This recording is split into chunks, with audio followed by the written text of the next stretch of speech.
चर्चा विद राजीव में आपका स्वागत है मित्रों। यानी बड़ी बड़ी बातों के बीच छोटी बातों की चर्चा किसके साथ? आपके साथ, क्योंकि आप हमारे लिए इंपॉर्टेंट है। आप है तो देश है, जहान है, सब चीजें हैं। और आप चर्चा करते हैं तो हमारी चिंता दूर होती है, देश की चिंता दूर होती है। आप चर्चा करते रहें। ये चर्चा विद राजीव का एक मकसद है कि जो बड़ी बड़ी बातों के बीच में जो छोटी बातों को हम भूल जाते हैं, उस पर चर्चा लगातार होनी चाहिए। और आज उसी एक छोटा सा सब्जेक्ट को लेकर के मैं आया हूं, जिसके बारे में आपने सोचा भी नहीं होगा।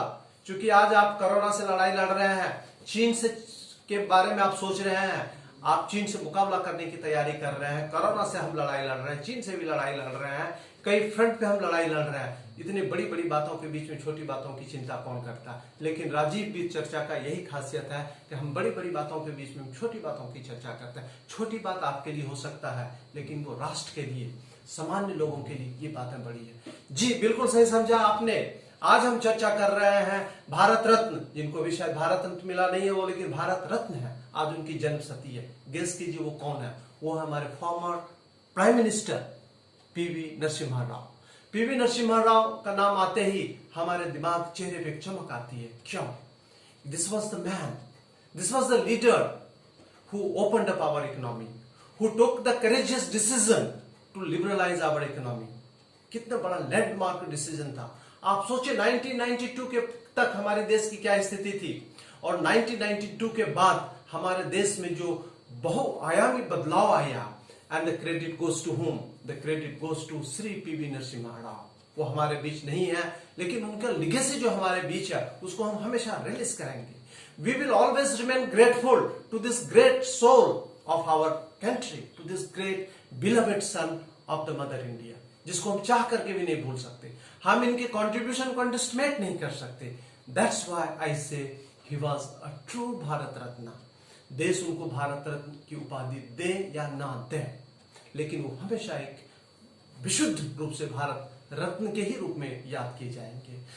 मित्रों, आज इकोनॉमिक लिबरलाइजेशन की जब बात करते हैं तो आपको यह भी जान करके बड़ा खुशी होगी कि इनके फाइनेंस मिनिस्टर कौन थे। Former prime minister doctor Manmohan Singh इनके फाइनेंस मिनिस्टर थे। उस लिबरलाइजेशन के बाद देश में जो विकास की नदियों बहा, आज उसका फायदा हमें मिल रहा है। आज हमें इस बात को एहसास करने की जरूरत है, उन्होंने जो कर गए उसमें हमें वैल्यू एडिशन करने की जरूरत है। क्योंकि इसलिए बहुत जरूरी है कि जो इकोनॉमिक लिबरलाइजेशन में जो बेनिफिट्स ऑफ इकोनॉमिक ग्रोथ है, उस बेनिफिट्स को आम आदमी तक पहुंचाने का बहुत बड़ा चैलेंज है अपने पास। It's a huge challenge before us, how to ensure that the benefits of liberalisation do reach the weakest among us. आज की तारीख में लिबरलाइजेशन के बावजूद जो weaker sections of the society है, जो लेसर मॉर्टल्स है, जो हमारे आप जैसे लोग हैं, उनको इसका फायदा ना के ही बराबर मिल रहा है। हमारे जो जरूरत की चीजें जो है, जो बेसिक मिनिमम फैसिलिटीज है, वो भी आज हमारे आपके रीच से बाहर है।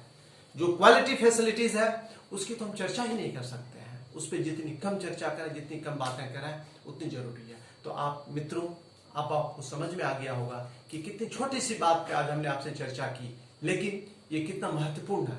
इसका रेमिफिकेशंस क्या है? यू कैन इजिली अंडरस्टैंड कि लिबरलाइजेशन में जो इकोनॉमिक डेवलपमेंट होता है उसका बेनिफिट अगर मासेस को नहीं मिलता है, then what's the use of the liberalisation?